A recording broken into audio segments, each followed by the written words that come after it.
La proportion des enfants à Gaza est totalement délirante.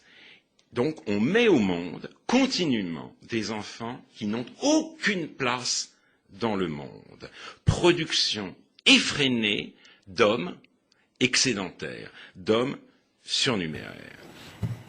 Alors Christine Angot, on va le voir, justement, comment elle s'est, non pas excusée, elle n'est pas revenue sur ses propos, mais peut-être, dites-moi, qu'est-ce que vous en pensez? Écoutez, la concurrence victimaire est en train de nous tuer. C'est absolument terrible ce qui se passe. L'antisémitisme d'aujourd'hui est nourri par le ressentiment envers les Juifs. Ils occupent le trône de la compassion aux yeux des autres minorités. Il faut d'autant plus les déloger quand, en Israël, ils étalent leur puissance. Voilà la racine de l'antisémitisme contemporain.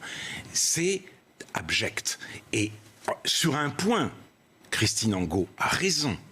La Shoah, ce qu'on appelle la Shoah, c'est l'extermination des Juifs et des Tziganes. Il s'agissait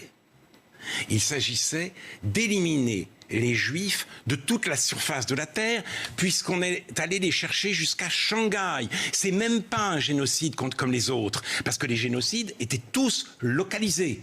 Et celui-là était planétaire. Donc c'est un phénomène sans équivalent et sans précédent. Et l'esclavage, c'est une forme brutale, féroce, ignoble d'exploitation. Donc le registre de l'exploitation et le registre d'extermination ne sont pas les mêmes. Quant au traumatisme, je voudrais aussi d'ailleurs qu'on s'arrête à ce mot. Moi, je suis enfant de rescapés de la Shoah, de l'extermination. Mes grands-parents, je ne les ai pas connus, comme la plupart des Ashkénazes de ma génération, mais je ne dirais pas pour autant que je suis traumatisé. Celui qui est traumatisé, c'est la victime. Celle qui est traumatisée, c'était ma mère. C'était ma mère qui a perdu sa sœur aînée, son frère, son neveu qu'elle adorait, et ses parents.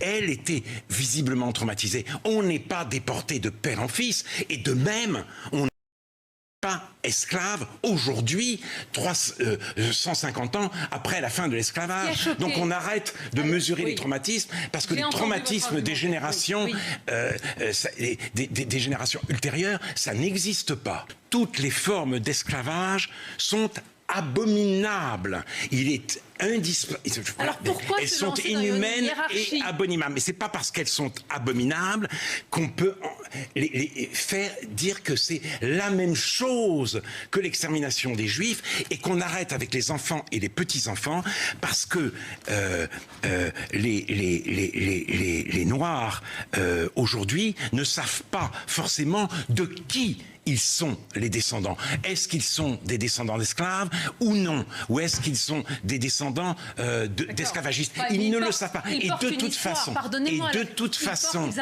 mais les descendants, quels qu'ils soient, les descendants, qu'ils soient juifs ou qu'ils soient noirs, ne peuvent pas s'approprier la souffrance de leurs ancêtres. Et cette souffrance est inappropriable par les uns et par les autres. En histoire, il importe de faire des distinctions. Et ces distinctions ne sont pas nécessairement des hiérarchies. Madame Angot n'est pas historienne. Oui, mais Madame Angot dit une évidence. L'esclavage n'est pas une entreprise d'extermination, puisque les esclaves, on voulait s'en servir. On les traitait comme des objets. Si les Allemands avaient été guidés par la rationalité économique des esclavagistes, ils n'auraient pas créé les chambres à gaz et mes grands-parents auraient survécu. Voilà la différence. Et encore une fois, je ne m'affule pas de la souffrance des miens.